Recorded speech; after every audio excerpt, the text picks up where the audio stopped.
মেয়ে চলে গিয়েছে 10টার পরেই।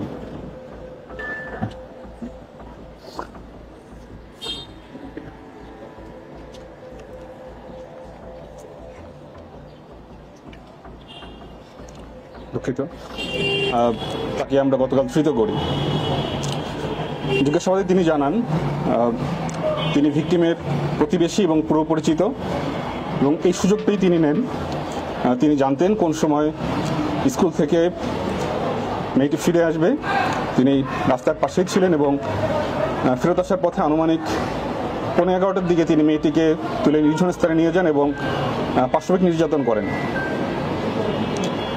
এবং নির্যাতনের এক পর্যায়ে তিনি মেয়েটি চিৎকার করলে তাকে মুখ এবং গলা চিপে তাকে হত্যা করেন।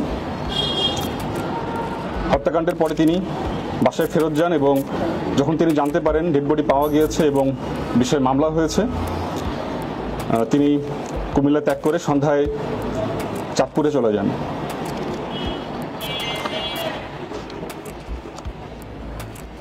আমরা চাঁদপুর থেকে তাকে ধৃত করি। আমরা প্রাথমিকভাবে জানতে পেরেছি তিনি একজন মাদকসেবী। বাইরে তিনি টুকটাক রাজমিস্ত্রির কাজ করেন, যোগালির কাজ করেন এবং নিয়মিত তিনি গাঁজা সেবন করেন।